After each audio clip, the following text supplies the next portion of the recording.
Good afternoon or good evening, wherever you may be listening to us from here on this big, beautiful planet we call Earth. This is Michael Cross here with another edition of Unlock the Door Radio here on UCY TV Productions, where we like to investigate the real news, not the fake stuff and the innuendo stuff that you get in much of the mainstream media today.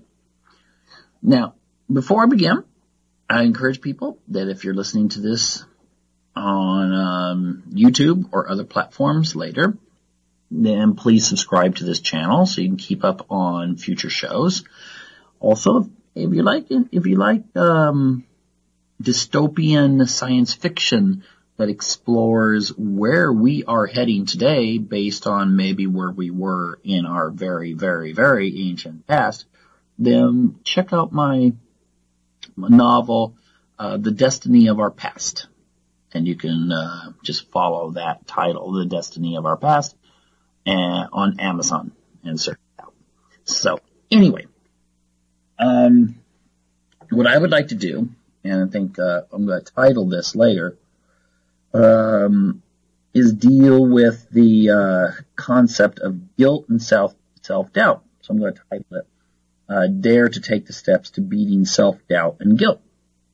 Now, why, I don't want this to be one of those kind of self-help type videos that are out there on the internet. The fluffy, just believe in yourself and you can do anything, or some sort of new age thing that says, if I just have my ego say that this will happen, then it will happen without me doing something about it. So it's not like that. So be warned, and you might actually enjoy this a little bit more if you know how the topic is going to proceed.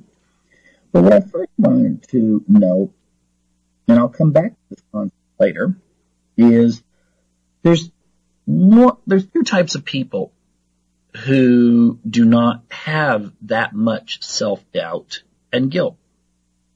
Okay, doesn't necessarily mean that they believe they can do anything, okay? And there may be things that even scare them when it comes to accomplishing something.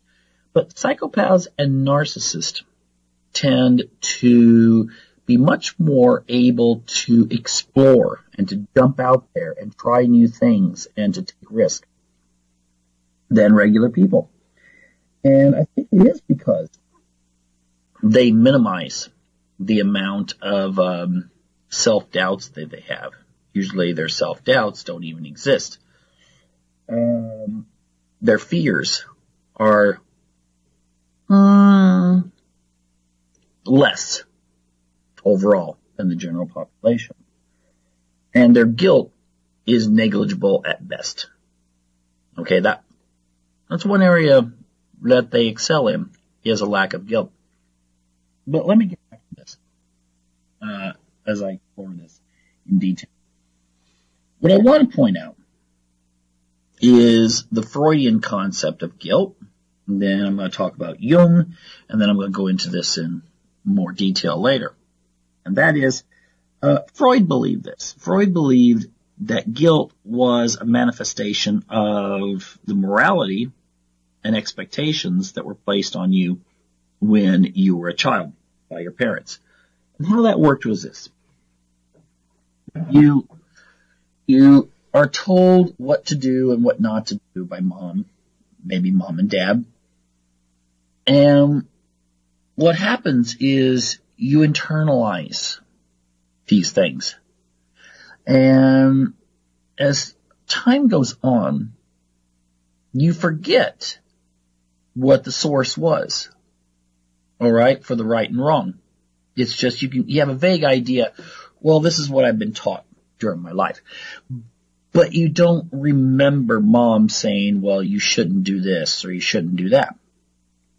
And when that gets internalized, and then you either do the thing that you're not supposed to do, or you think about doing the thing that you're not supposed to do, it comes back and smacks you in the face. And then that's where you feel guilt.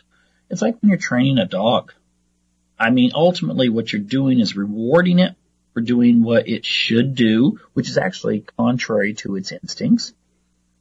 Okay? If you reward it for not lunging at strangers when you take it for a walk, for not running off, for not tearing up things in the house. Well, I mean, its natural instinct is to do those things. But instead, you reward it to get the good behavior and you show negativity when it does the bad behavior, which you don't want it to do. So you train it. And your hope is it will internalize these things.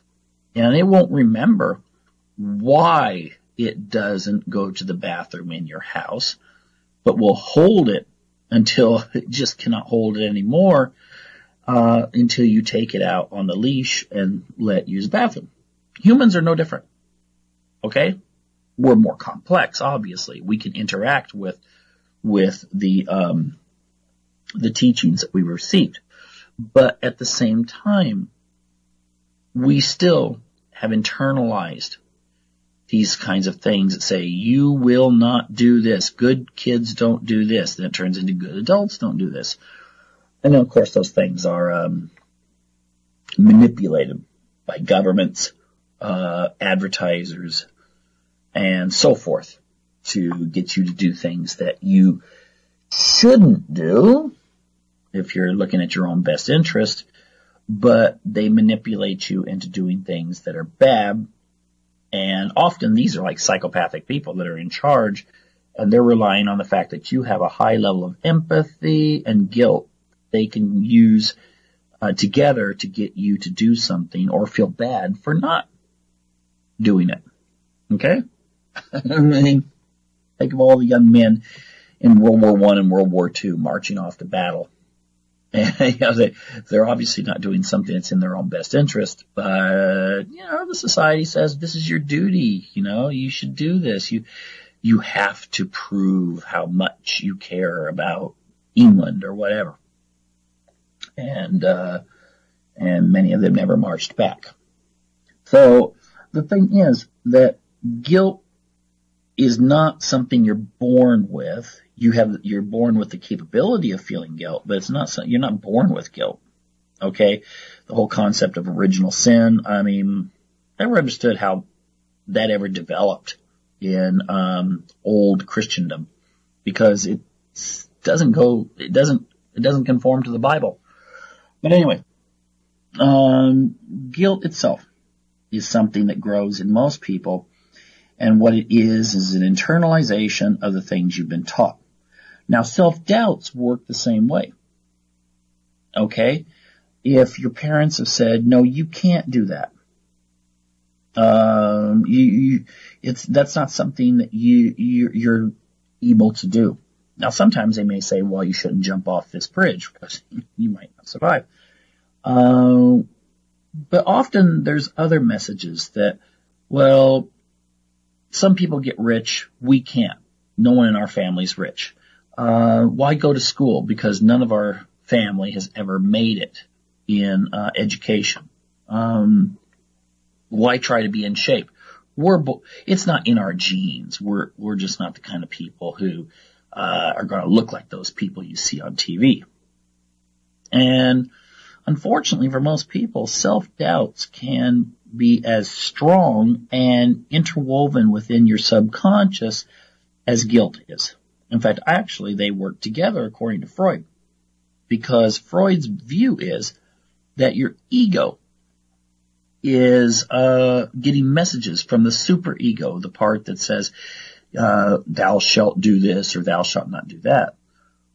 And that will affect the capabilities of that person. No, it also affect their psychology too, and whether they will become neurotic or experience other mental disorders. But ultimately, the idea is that the superego, which is where all the rules are and all the expectations, will then beat up on the ego, especially if the id, which I'm going to get to in a moment, the id, which is all the instincts and drives and, those animal instincts that you try to train out of your dog. Those are in competition, and when in competition, the ego has to make sense of this, and often, or more often than not, actually, the superego will win over. And the superego is the seat of where guilt and self-doubts lie.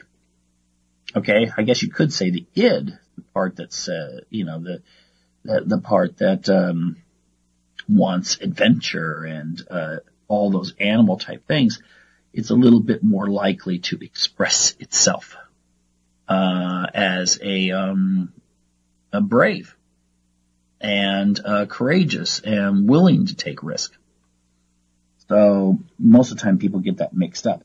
I would actually say that those feelings of compassion that you feel for others is actually based in the id and not the superego, because the superego, like I said before, people that are manipulated to do evil are usually highly empathetic people.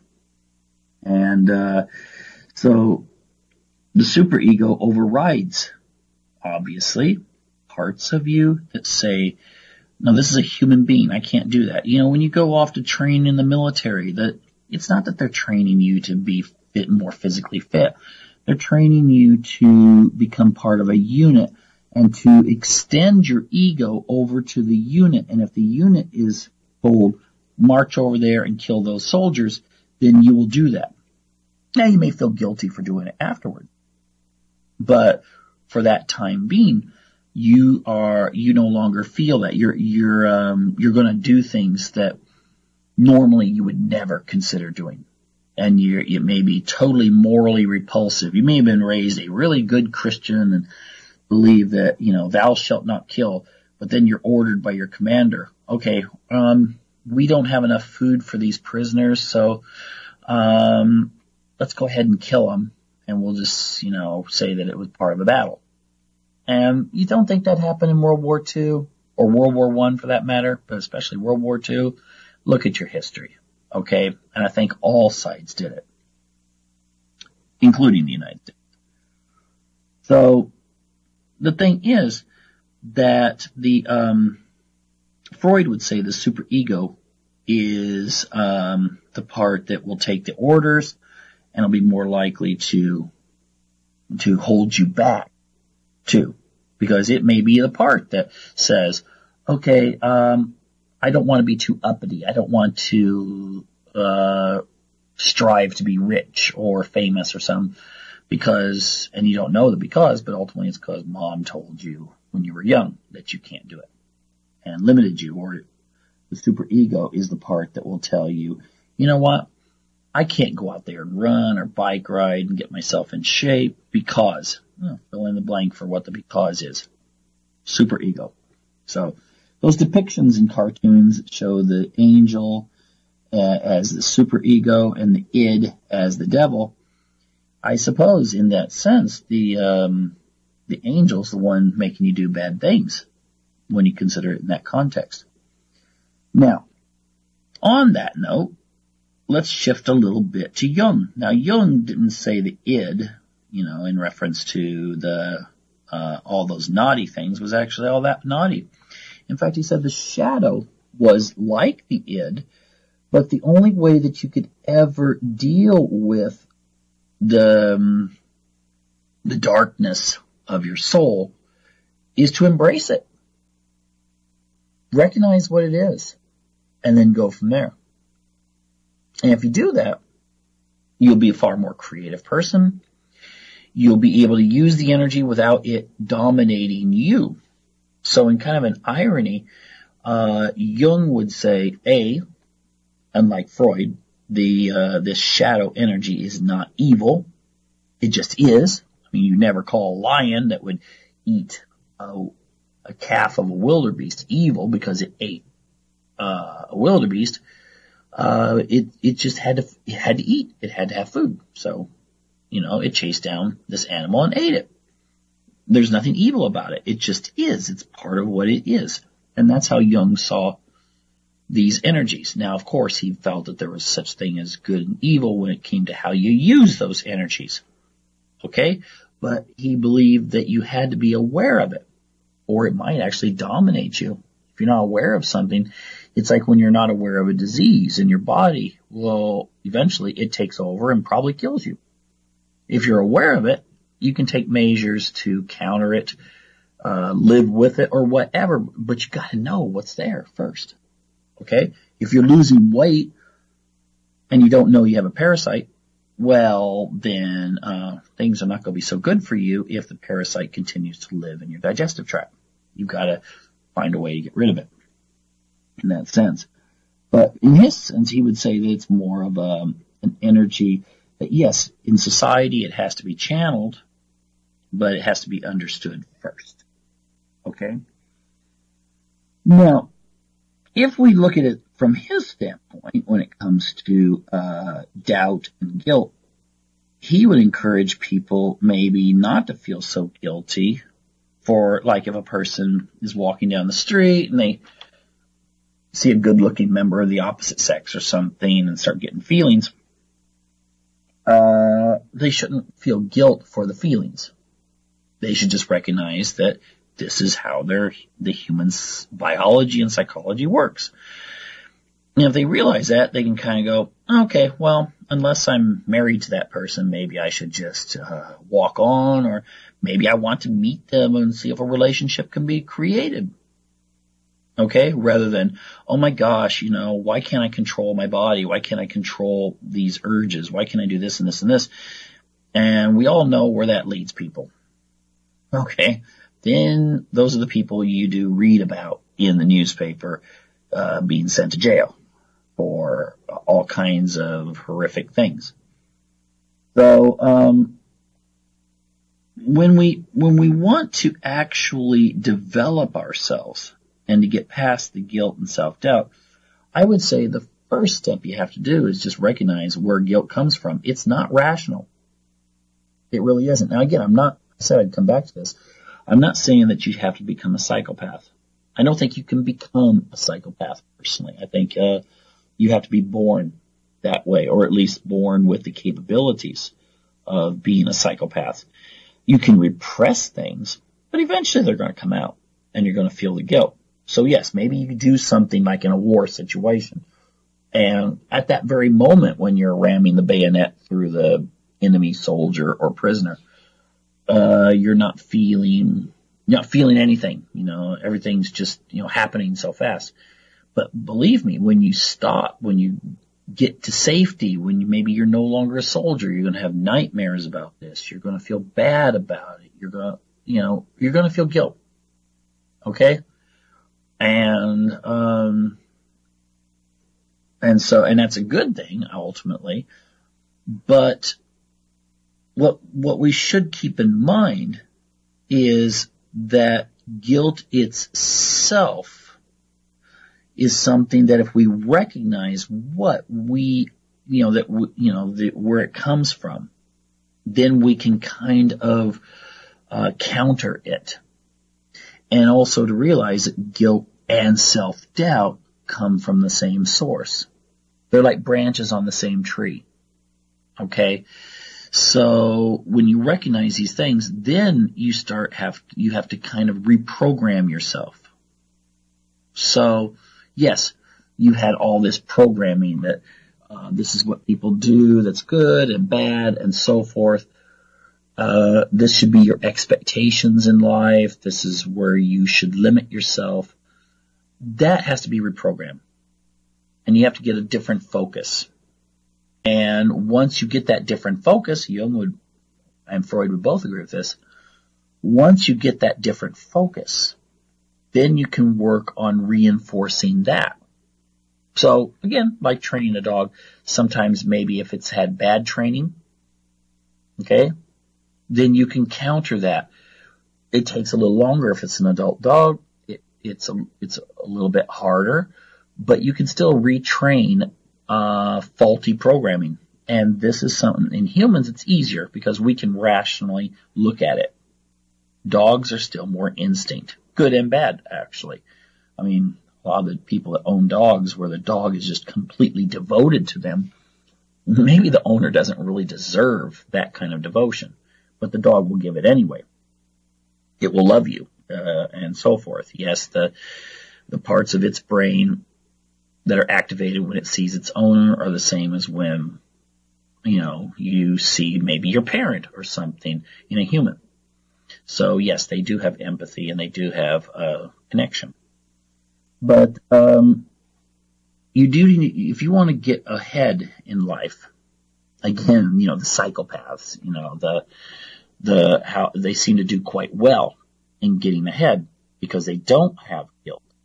And of course, they have a higher estimation of what they can accomplish. They believe in themselves more. That's something you can learn from them. Again, don't become one, but you can learn genetically. You can, like I said before, you have to kind of be born one to be one, but you can learn from some of the things that they, it comes to them naturally. And I don't even know if it comes to them naturally. Obviously, they have to learn how to manipulate a situation or to be friends with everyone and to win elections and to get appointed to Supreme Courts and stuff like that. Now, first of all, in the reprogramming, you have to give yourself goals that you can reach. I'm not, most of the time when you're trying to lose weight, for instance, the person sets this goal like, well, I want to look this way. And then it's going to take a long time to look that way. Instead, if they say, well, I'd like to lose 1 pant size, that's not hard to do. And if they reward themselves, like, I did it, maybe this is something I can accomplish. And they continue to reinforce that, then they can have success. If all they do is just starve themselves and they don't change that mindset, yeah, sure, they'll lose the weight, but then they'll gain it right back. They might even feel insecure for the fact that they don't look like they used to. And they're used to a certain way of interacting with the world. Okay, that has to change. You have to dispose of that. The other thing, like I said, is to recognize where it comes from. The Freudian idea of bring the problem out into the sunlight and like a vampire, it'll burn up and go away. You gotta know. So if you're having problems in areas of your life that are holding you back, if you can at least get a certain sense of where it came from in your family background, and then change that. It's difficult, but you have to recognize it. Once you recognize it, that maybe, I remember one thing. I've gotten past this, but I used to, when I was a kid, my parents would go shopping on Saturdays. No other day would they go grocery shopping, only on Saturdays. And they'd come home, and if you remember back in the 70s when they had potato chips that would come like 2 wrapped packages in a box. And I remember that if I did not eat, if I left over anything and didn't eat all of it in one of those packages, my dad would finish it off. And so it was sort of this like, well, if I don't eat it, I'm going to lose it. And it took forever for me to get to the point where I could just say, you know what, I'm just going to stop here. And this is years after that. Because there was kind of this subconscious desire to finish the bag. What I started doing was, even if there was only a handful left in the bag, I would wrap it up and put it away. Now that went against what I wanted to do, because I was going, there's only a handful left, I might as well just eat them. But I had to train myself not to do that. And once I was used to putting it away, then that became a habit. Okay, well, here's the bag of potato chips. When I eat it, I know there's going to be leftover, and I'll store it over there. And and eventually it got to the point where I could just have a few sometimes. Just, okay, here's a few. Okay, I'll put those away. And later, I'm kind of hungry again. Go over there, pick a few out, close it up, put it back. And so chips could last for, instead of in terms of minutes, they could last for maybe days. And so I had to understand, though, where did this notion of having to finish the bag come from? Well, it came from when I was a little kid, and I had to finish it, or else I would lose it. So if you don't use it, you lose it, would go through my mind.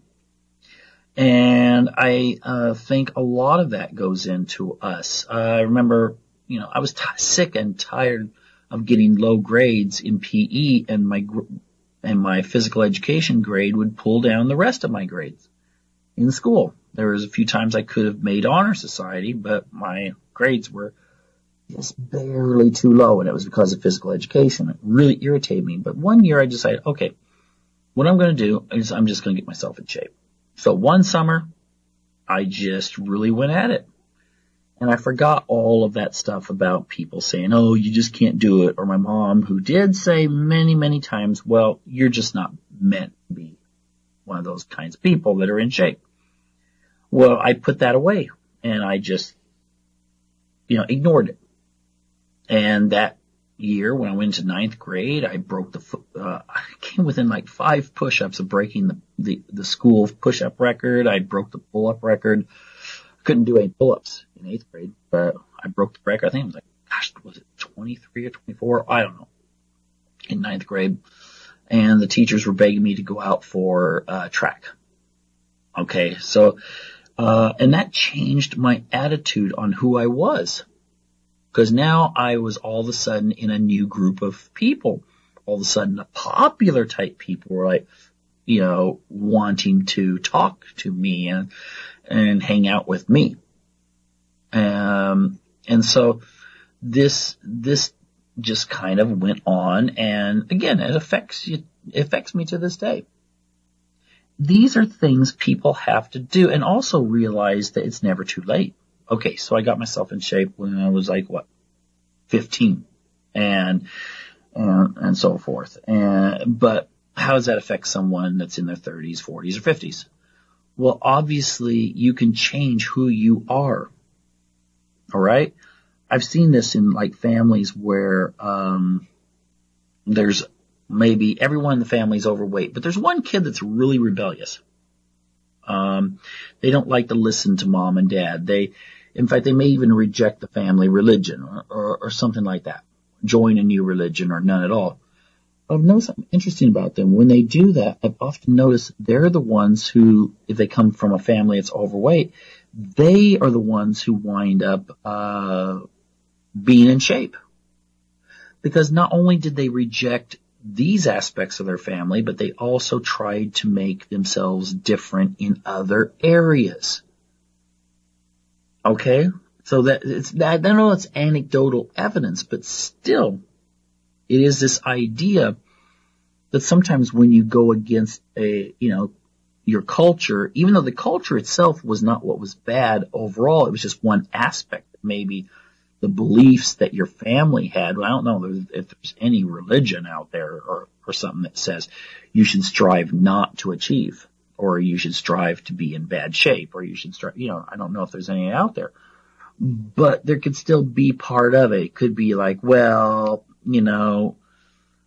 these women who are all skinny and showing off in their bikinis. That could be what your mom said to you when you were young. So you had this kind of idea that, you associated looking good, being thin or in shape, with dressing immodestly.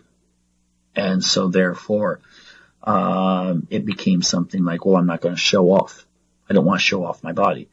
I have known actually more than one woman who, because when they were young, when they went through puberty and suddenly they had these huge breasts, guys would make comments about them, and they actually would either gain weight or they would wear coats. When they go to high school, they'd be wearing a coat and it was warm outside.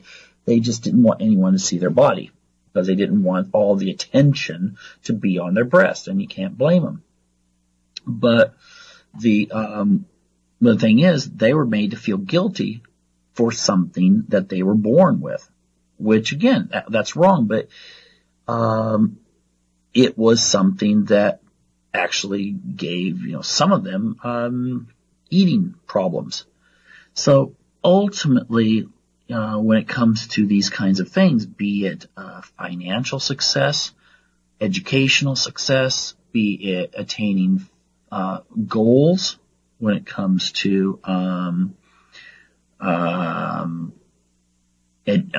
life in general, anything, any single thing, even if it's like you've been told all your life, well, you're not good at building something, you just don't have that fix it sort of touch to you. How do they know? Maybe you do, and maybe with a little practice you'll get better. You might not be one of these people on these fake shows on TV where it's like, yeah, I'm going to go build a house right now. I say fake because you never really know how much they really do. Okay, because it's all little snippets here and there and whatever. Same with cooking shows, things, all these things. You just don't know how much of that is real. It might be as real as reality TV in general, but it still makes us feel guilty. We put away our creativity thing. I can't be this great artist, so I'm just not going to draw. I can't make things as good as my sister can, so I'm not going to make things. I can't do this because, and you compare yourself to other people. You got to get past that. Okay, if you want to achieve things, stop comparing yourself. All right, that's even an extension of what Freud talked about in regards to the ego's interaction with the id and the superego. You're just, throwing a lot more people into the whole mess. So ultimately, I know it sounds counterintuitive that you're saying that, because we often think of it being the good part of us.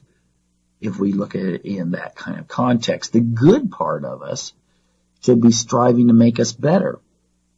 But as Jung said, actually, sometimes you have to connect to the shadow in order to make yourself better. And as Freud's work would illustrate, often what happens to us is we start doubting ourselves based on what we've been taught. And just because you're taught something doesn't mean it's right. Okay? So try to get past that. Try to do things that you've traditionally just felt like, I don't know, other people are better at than I am. Why? Ask yourself why. Why do you believe that? And I personally think the more TV you watch, the less you believe in yourself, because all you see is, oh, look at that beautiful dinner that she made in 30 minutes. Isn't it interesting that on a lot of commercials and TV, all these stuff with food, that you don't see steam coming up from the food? You know why? Because that would really affect the cameras, because you'd have all this steam flying around. So is that food really real? Think about that. Ask yourself that. Is it real, what you see in a commercial? Is it real when you see someone, well, there's an old house there, I'm just go, take me a day and I'll make it look great. Well, maybe when the camera's not rolling, they've got about 6 or 7 carpenters working on that thing to make it look good. But it still gives you this idea of, oh my gosh, I could never do that. Look how beautiful it looks now. Get past the TV. Throw the thing away if you have to. You'll be healthier and you'll probably try new things. And reach a higher potential than what you would normally. Again, the society sometimes takes that role of your mom when you were 3, telling you what you can and can't do, what you're good or not good at, and so forth. So sometimes, you gotta remember though, your mom loved you. Society doesn't care at all about you. So at least she has an excuse. Society is just trying to manipulate you. Okay? They're playing mind games with you. Time maybe to shut the mind games off and try to see, look at yourself and think, what am I capable of? I'm going to talk about something here that affects everyone. Yes, you too, my listener. It affects you very deeply. And I would just like to say that, well, I hear a lot about cultural wars and stuff. I even saw an article the other day about, the 7 reasons why America may have a civil war. I'm going, why is there such a divide in the public nowadays? And then I was just thinking, because I was out jogging on this trail, and I look over, and there are all these houses. I was up on a hill, and I saw all these houses out there. And something came to mind. What's something that unifies all of those houses? What is there? I mean, the people in there, some of them are single men, maybe, some single women, married couples with kids, they could be white people, black people, Hispanic, they could have various religions and different pets and different food preferences. But what's something that they all probably share in common? Well, they all have a TV set. Okay? It's actually quite unusual when someone says, well, I don't have a TV. And you're going, what? What do you mean you don't have a TV set? But they do. And I mean, most people, like 99% of people in the Western world have a television. And I think what you have there is a medium that has an incredible amount of influence. All right? And I think that there's an influence on everyone in the culture. It doesn't matter how religious you are. I think sometimes religious people, and maybe non-religious people are going to disagree with me on this, but I would say religious people tend to be a little more skeptical of what they might watch on TV, how they perceive it, because the medium itself seems to be geared quite a bit towards the left as opposed to the right. And so when people do watch things, they tend to have a little bit more discerning power, a little bit more shields, on their minds. But there's still an influence on them. And I'm going to get into that in just a moment. But I think television is one of the big factors in really pushing a lot of what used to be the dominant culture when it comes to values, when it comes to beliefs, essentially the assumptions that many people listening right now grew up in. And television has pushed those aside. All right? And I'm just going to kind of go into this here. So yes, this is going to be somewhat of a continuation of my shows that have been dealing with Hollywood. Okay, and what kind of influence they have. Now, we've established that most people have TV sets, okay? And when I say most, I'm not talking like, 51%. We're talking about 99%. And then, there's one thing that a lot of people don't understand, though, even if they have those blinders or shields or discernment that I just described in reference to more conservative viewers. But with television, it's designed to engage our subconscious. Okay? Unless you're watching something purely scientific on some channel that's devoted to science, or documentaries and so forth, the assumption is that you go into a fantasy land. And in that sense, you suspend belief. You kind of go into the characters. And actually, neurologically speaking, you feel for the characters. That's why people get so angry when they have a character that they really identify with or really like, and that character gets killed or dies or whatever in a TV show. People can get really, really upset about that. I mean,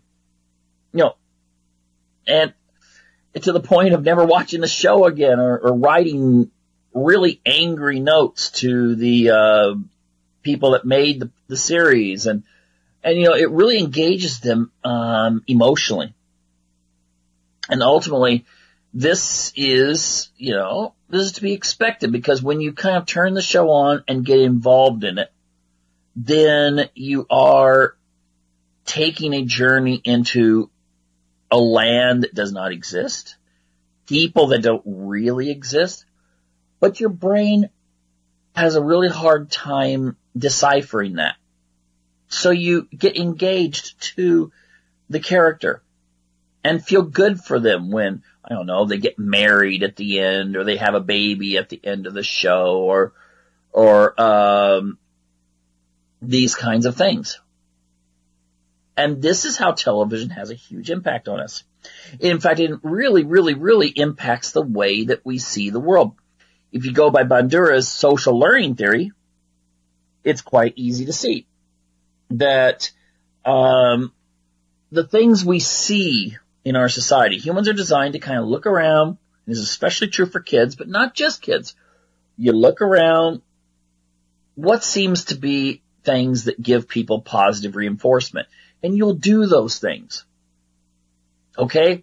You'll dress a certain way. You will act a certain way. Advertisers have known this for years, that they can get onto your emotional vulnerabilities. I watched a documentary recently about advertising. They were talking about such things as how they convinced people to bathe and use soap more often. And it's not something they've done for a long time in America, or Europe. Maybe like 100 years. 100 years ago, people didn't normally do that. But advertising got them feeling like, well, this is what you should do. And so it became so reinforced, that's what they do. The same was true, I mentioned this before, the same's true of women shaving. It went from, I think it was around 19 and 14 or something, a major fashion magazine started pushing the idea for women to shave their underarms. And then as time went on and skirts started getting smaller, then it turned into shaving your legs. And this was advertised and reinforced, and to the point that it became, if you didn't shave your legs, it was a sign of being a rebel. Oh, you must be like, some sort of hippie earth mom or something like that. So it something that was actually natural, advertisers turned around and institutionalized within the culture that you should get rid of it. Unless, of course, you're trying to make a political statement. And then when lingerie came in, and of course pornography and all of these other things, women are looking at this stuff, and then pretty soon, everything went off. In fact, I was reading an article just a couple of years ago where a woman was saying it seemed to be an age thing. If you were over 45, you still had some hair in some parts of your body. If you were under 45, you were as bare as one of those Greek statues that you see in museums. And this is advertising. And, this is creating a new attitude. Now, of course, television, it gets reinforced over and over and over. And this, there's articles you could deal with when it comes to how you use soap operas to get people to have smaller families, because you show small families as a norm and people get used to the idea. All right? So Hollywood has a huge influence on how we see the world. Now think about this. I know the average is higher, but I'm just going to assume 4 hours a day watching TV. Okay, I've actually seen, I think the figure's 5 hours a day for Americans and Brits. But I'm going to be generous here and say 4 hours. That would equal, if you watch TV 4 hours a day, and that's not much, maybe a a quick talk show here or there, some news, and maybe in the evening you watch a movie or you watch a couple sitcoms or something. That 4 hours is going to add up really fast. And if that 4 hours would equal for a year, 4 hours a day, 60 full 24-hour days, 2 months. Now, if you assume 8 hours a day for sleep, then it becomes more like 3 months. Think about that. Think about it. People watching that much TV, and then you throw in the idea, that we do absorb things subconsciously. And I'll guarantee you that even a hardcore atheist if you made him or her sit in a church, mosque, or synagogue for that much time, they would start adopting religious beliefs. Okay? They would start getting this idea that, okay, well, this makes sense. Now I can see this is the way the world is. And eventually, they would lose their atheism. Now, if we look at TV, I already mentioned the thing about family size, whether you shave or not, and what our home should look like. What kind of wedding cakes we should look for, or how much we should spend on a wedding dress. TV has the answer for those who view it. Talk shows teach us our values with recorded emotional piano music in the background, and audiences applauding when someone expresses the correct opinion. See, this has an impact. Maybe the first time you see something that totally goes against maybe your views of what life should be like, you're like, oh, well, I'll ignore that show. But it keeps on and on and on. Maybe another month, there's another show that has something to do with that. 2 months later, this. 3 months later, that. Pretty soon, you start thinking in those terms. And maybe when you're with a group of friends, you say something that normally you didn't believe a year ago, for instance. But they're like, yeah. And they're just like the audience applauding. I don't know if they put those things up still, applaud or whatever at when they do these recordings for shows. In the old days they used to. I don't know if they do now. But anyway, you know when to applaud. The people you're with start repeating the same phrases they've seen on TV and pushed, and then congratulating each other. So this is how values change over time. And, let's think about this for a minute. I'm gonna say that, when it comes to religion, and I brought up religion a minute ago, and if you think about it, if you see the way TV presents religion, it's more often than not excluded. Even though the majority of people in America do go to some sort of religious service quite often, it's excluded. Now, there could be two reasons for that. Okay. It could be that you're trying to, you want your show to be able to be expanded into non-Western lands where maybe they don't have that particular religious viewpoint. Or you're wanting to intentionally marginalize it so it no longer makes any difference. Well, the thing is, it still has the same effect. It erases religion's significance in the public mind. Now, I think it's probably not the former reason, let's just make this nice and bland that can be generically prepackaged for the whole world. Because you also notice that in many shows, maybe the majority do have religion, that religion gets mocked. You have the priest who's the murderer, or the minister who's having an affair. There's just something that makes it look bad. And that gets into people's minds. All right? Where they start not trusting religion. They may not even go to church and really interact with the religion itself, but they may have a negative opinion of it just because television has kind of blended that in. Now, you go a little further. Who's the most vulnerable to these kinds of messages? You see kids nowadays, a lot of kids, you see their parents complaining like, oh my gosh, I tried to raise my son or my daughter to be a certain way, and now they're totally different. Totally.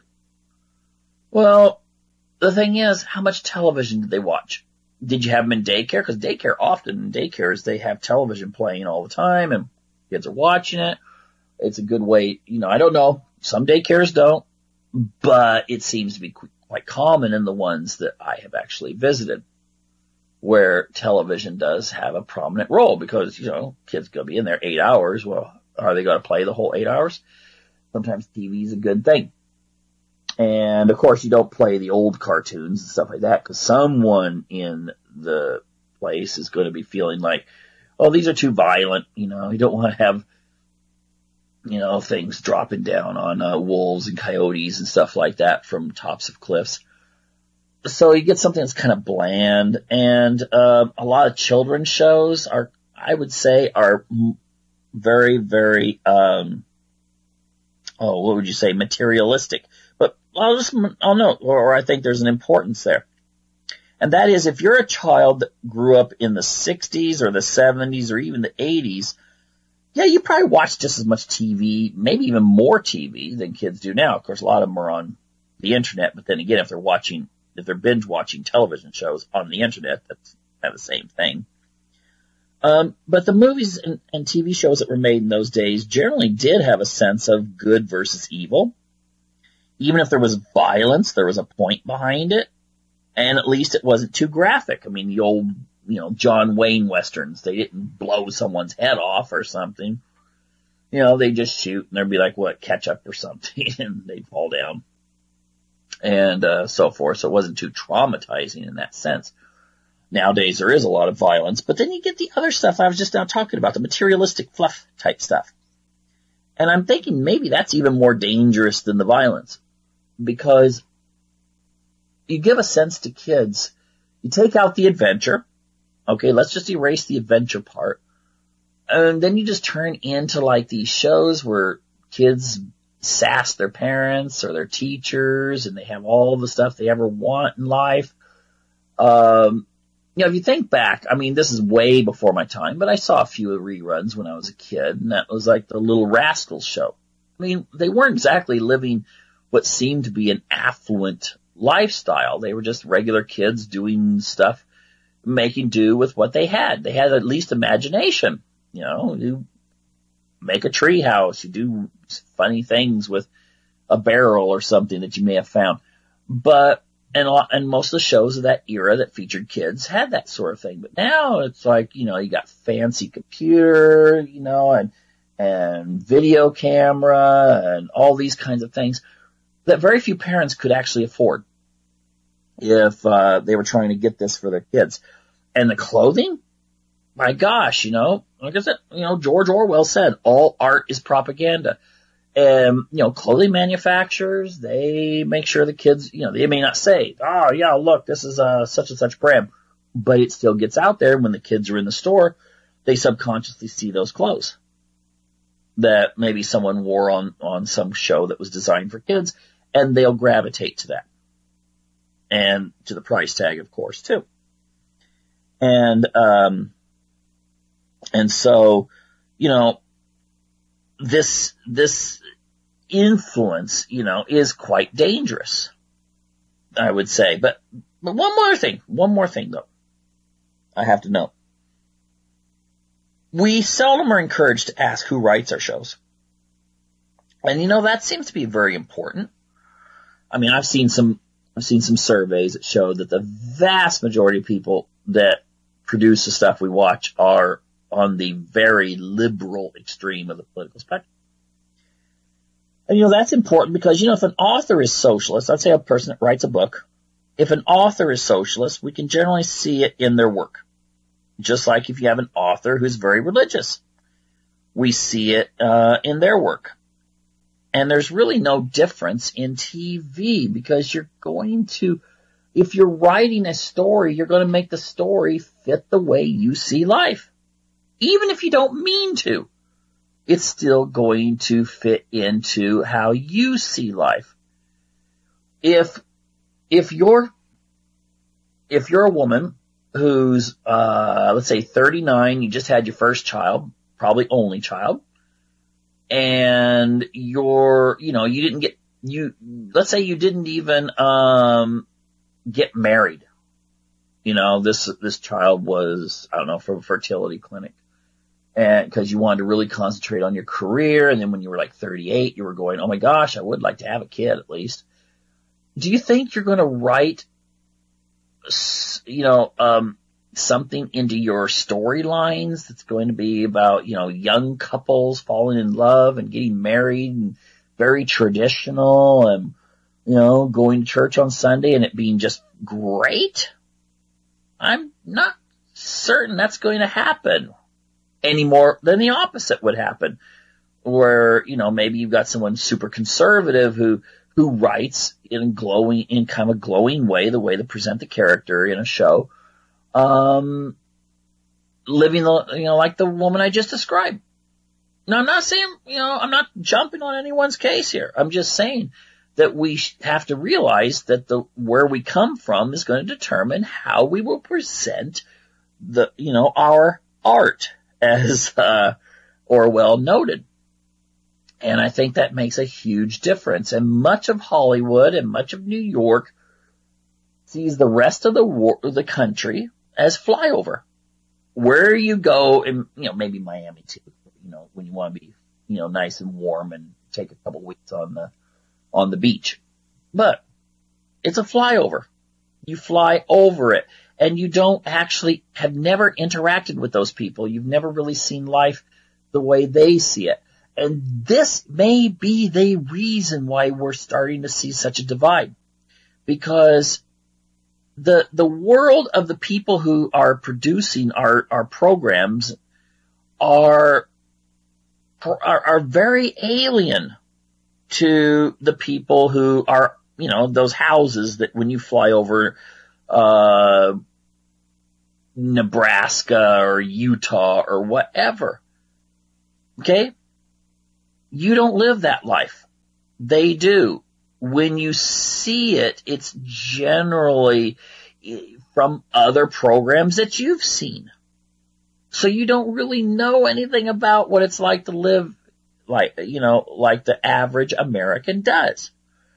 And maybe this is pulling the culture apart a little bit more. Not because maybe conservatives are just being hard-headed and unwilling to see life in different ways, but because liberals are the ones who cannot see life differently than their lives have been.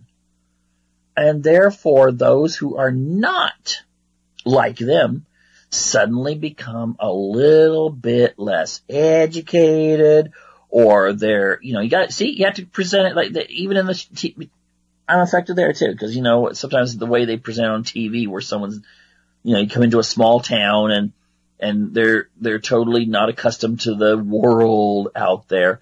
And so you make them talk like this. So, they're kind of cute, amusing, but probably not too bright. But the thing is, that is a stereotype that has been created by TV. Just like the idea of the dumb blonde. I mean, seriously, there's no reason to believe that blondes are less intelligent than other people, but it's been reinforced by TV shows and comedy and whatever.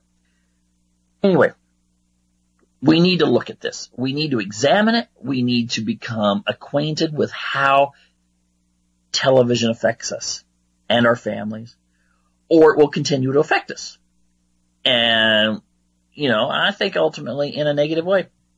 So anyway, we're coming up on the end of this show here, so thank you for tuning in, and I encourage you to be back next week.